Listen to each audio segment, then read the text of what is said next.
Originally, my plan was to cut this 6 acres today, but we got, I think, close to an inch of rain yesterday.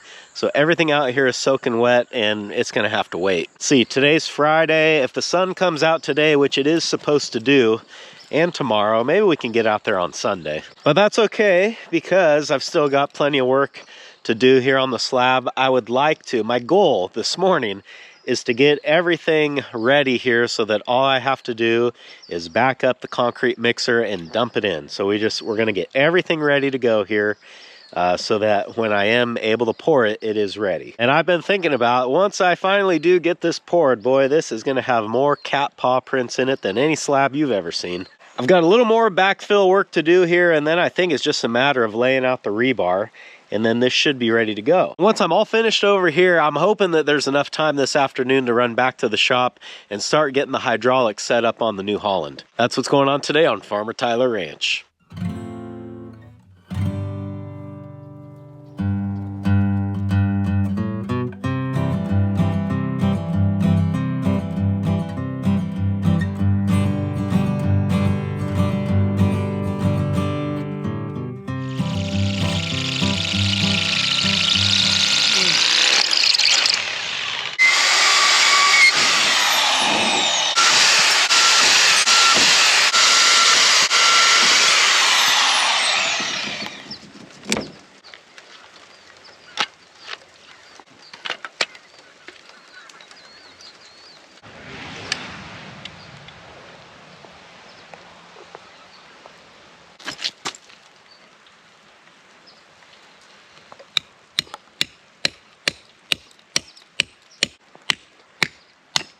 Oh no, that's not what I want to do. Well, I don't know if you saw what happened there, but this was my fault. I should have known better. I was drilling 3/8 holes into the slab to put the rebar in, and I guess the 3/8 hole is a little bit too tight, and as I was trying to pound that in there, it ended up working like a wedge and breaking a big chunk out of the old slab. So I got it laid back in place here. I tried to put a bunch of this concrete glue on there. Hopefully that'll hold together, but I honestly don't know. So I think what I'll do is just come back through with a 1/2-inch bit and re-drill these holes. It should be easy now that I've already got essentially a pilot hole there. And then hopefully this doesn't happen again. It's just one of those things that's so obvious after the fact. When I'm drilling the holes, I'm thinking 3/8 rebar, 3/8 hole. What's wrong with that? But you know, then something like that happened, and it's like, yeah, well, of course the hole should be a little bit bigger.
I've got as much of the rebar done now as I'm going to do. I'm gonna hold off on laying the rebar out in the middle form, because after I pour either side, I'm gonna try to pull the form boards off on the inside, and if I've got all the rebar there, I'll be tripping over it, it'll be in the way. So we'll hold off on that for now, but the rest of this, I believe, is ready to go. It is tempting to go after a yard right now, but I'd probably be smart to let the construction adhesive on this rebar dry first. So it's not like I don't have anything else to do.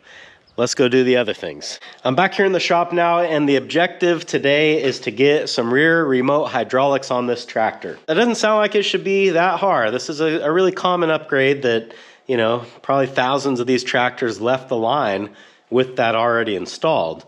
But the problem is that the kit to do this is no longer made. So I'm gonna have to kind of piece something together. Now, fortunately, the valve itself is still something that you can get, and I've got one here. that is a $700 hunk of metal you're looking at, so I gotta be kind of careful with it. And in order to attach my quick couplers to this valve, I've got these adapters here that go from, I think it's an M18 1.5 thread over to a pipe thread. My plan is to run hydraulic hoses off of those two fittings, and then we'll rig up a bracket somewhere here on the back for the actual couplers. So I've got the couplers here on the freezer. Here's the other one. And I think I've got everything to do this that I can buy, but there are some pieces that I'm gonna have to make. And the one that I'm worried about the most is the lever that goes on this valve. Now, fortunately, even though that part is discontinued, Mech Maxx has pictures of it, so I can at least have some sort of an idea of what the New Holland engineers came up with, and then I'll just have to kind of hope that I get the dimensions right and that everything fits. So first, let me show you the picture on Mech Maxx so you know kind of what I'm aiming for. The lever itself I'm not too worried about because that's just going to be trial and error to make that fit. It's this part down at the bottom that actually connects to the valve that I'm kind of wondering exactly how I'm going to do it. There's another picture here though, and I'll assume that it is to scale, and if it is, then this actually won't be that hard to copy because I can take measurements right off of my phone screen. So basically the way that they have done this is they've taken some flat bar, folded it over on itself, and then drilled some holes to create a clevis basically, and then they've got some pieces notched out, and you know, it looks fancy and everything. So from what I can figure, they've done this with a little bit under 2-inch wide piece of flat bar. I've got 2 inches right here, so I think I'll try to fold this over, and then I can draw my pattern on it, and we can trim this down to make it more or less exactly like what they've got there. And the other important thing I need to pay attention is that the gap between the clevis is just a hair over 3/8 of an inch, so I've got a little scrap of 3/8 here, and I'm going to try to bend this around it, assuming that it is going to spring back a little bit, and that'll give me that little bit of clearance that I need. So, well, I don't know. We'll give it a try anyway.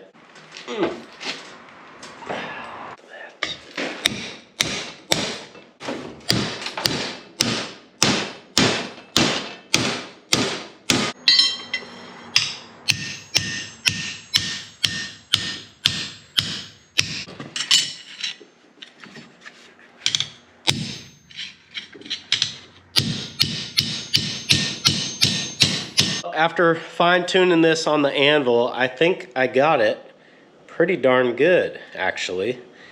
The gap is pretty consistent, and it fits over the shaft on the valve that it will eventually live on, so that's, you know, important also. So the next step is to figure out where the holes need to go. There's a little cutout here that I need to put in, and then I think the last step will be cutting this tail off. I'm going to leave it on for now because I think it's going to make it easier to like clamp this in the drill press or wherever I might need to clamp it to add these next few features. So looking at my cheat sheet here, we're going to try to drill this hole first because I think the least amount of thinking goes into that one. It's just going to be in that corner. After I get that one drilled, then I'll use it as my reference to figure out where the other stuff has to go. Well, if the light hits my scribe line just right, I can actually see it pretty good.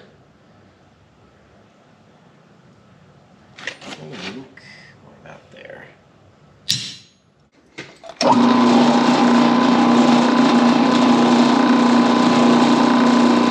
So the center of the other hole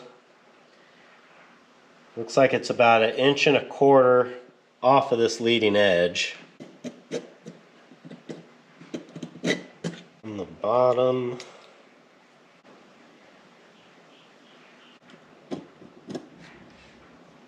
Well, give her a try.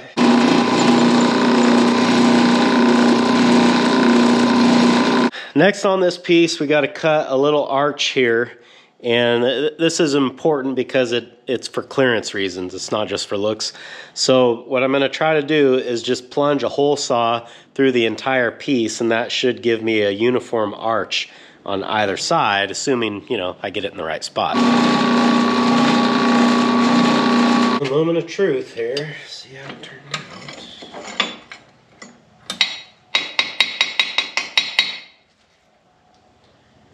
Well, yeah, I think that'll work.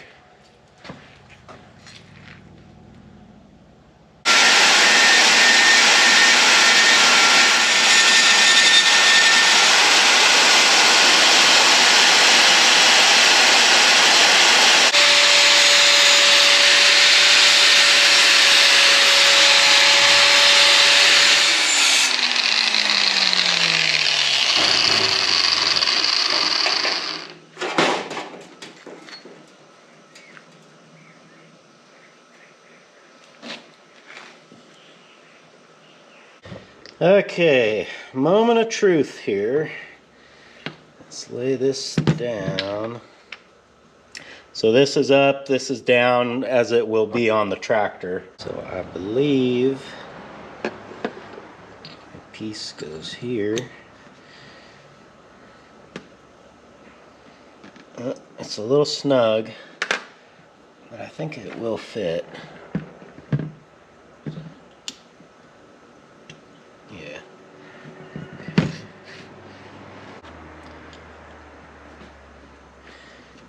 This bolt is just for fit up. I'll use a proper pin here, but it looks like it fits, which is nice. Let's see if it can work. And just for reference, the lever will weld to the clevis piece here, go up and over to where I can reach it from the operator's seat. So when I pull the lever back, oh, there we go. Goes in. When I push it forward,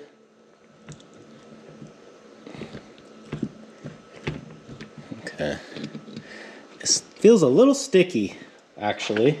Well, I opened up this hole just a slight amount. I mean, hardly any.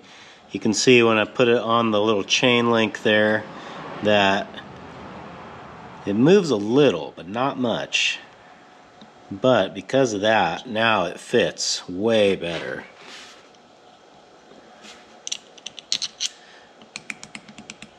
So yeah, I'm happy with that. I wanted to get this little piece finished before I put the valve on the tractor because I knew I'd be taking a lot of measurements and test fitting and all that stuff. So I think now I'm done with that. I've got to weld a handle to this, but I actually need the valve on the tractor to get an accurate measurement as to where that's going to be. You see the handle's got to come up in one of these two slots here. So I've got about 3/8 of an inch target there that I got to hit. Probably won't really be able to see much of what I'm doing here because I can't even really see it. It's more just by feel.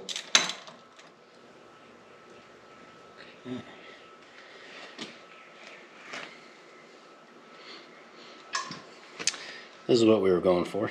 Now we're going to take the new valve.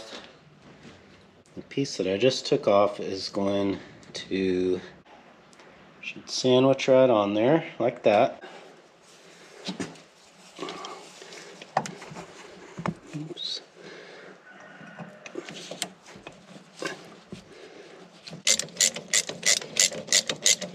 Well, there's the valve. It fit. Everything worked the way that I was kind of hoping that it would.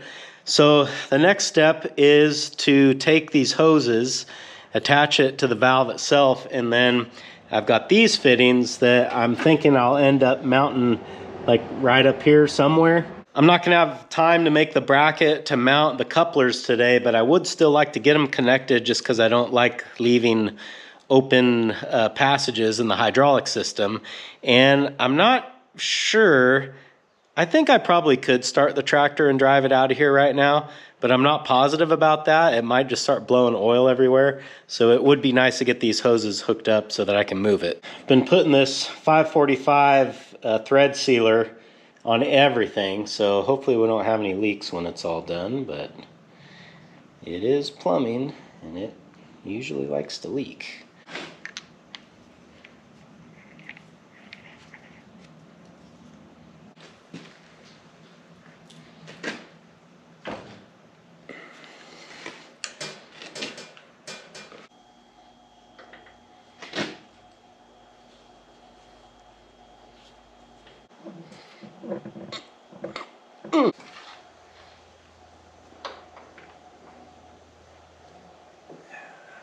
Let's get it to catch a thread. Well, it's dark in there. Hopefully you can kind of see what we're working with. So we got the hoses coming out here to the couplers. So all that's needed now, in theory, other than a lever, is a way to mount these couplers back here on the tractor. Thinking about like right under the toolbox, somewhere back here. Ideally, I'd like to have them like right here where my hand is, so that there's still room to access the hydraulic fill port. And as I'm messing with these hoses, I'm learning a couple of things. One, I'm gonna need a swivel for this hose because it's near impossible to get it tightened to the correct amount of tightness and then also in the right spot, because these hoses are steel braided, so it's not like a garden hose where they're just going to bend any which way you want them to. They really only bend a certain way. Like, I can easily bend the hose up here, but if I want to try to twist this, it's almost impossible. Because these are so short and, you know, it's hydraulic hose, so it's rigid, everything really needs to be clocked perfectly, and I just can't really do that without a swivel. And I'm also figuring out that I think these hoses are a little bit too short. I got these pre-made at Tractor Supply. They're 24-inch hoses. I think the next size up is like 36-inch, which would really be too long, I think. So I might have to go ahead and get custom hoses made. I mean, the nice thing about the Tractor Supply hoses is you can just buy them in these pre-cut lengths, and they're not that expensive. I think these were like $20 a piece or something like that. But now to go to a hydraulic shop and have these made, who knows how much it's going to be. It's going to be a lot more than that, I can guarantee you. Huh. Wonder what this box is. Hey, wouldn't it be cool if this box was a hydraulic hose crimper and then I could make custom hydraulic hoses from the comfort of my own shop and only spend the cost of materials to do so? That would be cool.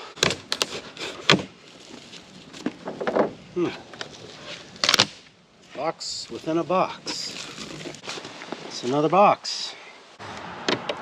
Well, you know, you can't complain about it being packaged too good, because if it showed up broken, I'd be mad about that too. There she is. Well, what are the odds? It is a hydraulic hose crimper. Ever since I saw somebody make a hydraulic hose, I thought I need to get me one of those machines, because it's pretty easy to do, yet when you have it done, they charge you an arm and a leg. Now, this wasn't exactly cheap. I think we paid just under 600 bucks for this on Amazon. So not cheap, and I still need to buy hose and fittings and all that. But I can very easily see how this thing is gonna pay for itself time and again. Fact is, I can't believe that more farmers around here don't have one of these. I don't know of anybody that has one. So who knows, I might even have a little side business on my hands. But there it is. I saw a video where a guy had this same unit and he converted it off of the hand pump to an air over hydraulic foot pedal, which is probably what I'll do, because you can make that conversion fairly cheap, and it just brings this to a whole nother level of usability. Well, I think that's as far as we're gonna get with the remote hydraulic project in this video. As luck would have it, I need more parts, as I mentioned before, swivel. Possibly, I might be able to get away with these hoses if I have the swivel, and then I'll need to make some sort of a bracket to hold those couplers, and at that point, then it's just a matter of figuring out the lever, and we can test this out. I would also like to probably give this like at least a day for all the thread sealant to dry, but I do want to get this done soon because I want to be able to run the bale unroller on that tractor. But without remote hydraulics, it ain't gonna happen. In the near future, two things are about to start happening. Number one, I'm gonna have to start feeding all these bales that I've got here at the ranch, and number two, I'm gonna have to start prepping the hayfield to plant it and do it all over again. Right now, the only tractor I have that can run the bale unroller is the LS, but if I've got the LS over at the hayfield, it just doesn't make sense to run it all the way back here just to put a couple bales out and then run it all the way back over there to keep on working. And then the other thing to consider is, you know, like in the future, when I have to give the LS back, well, I'm gonna still need a tractor to run this bale unroller. But wouldn't you know it, I'm out of time again, so I guess we'll have to try to finish this up in the next one. Thanks for hanging out with me today, guys, and I hope I'll see you again on Farmer Tyler Ranch.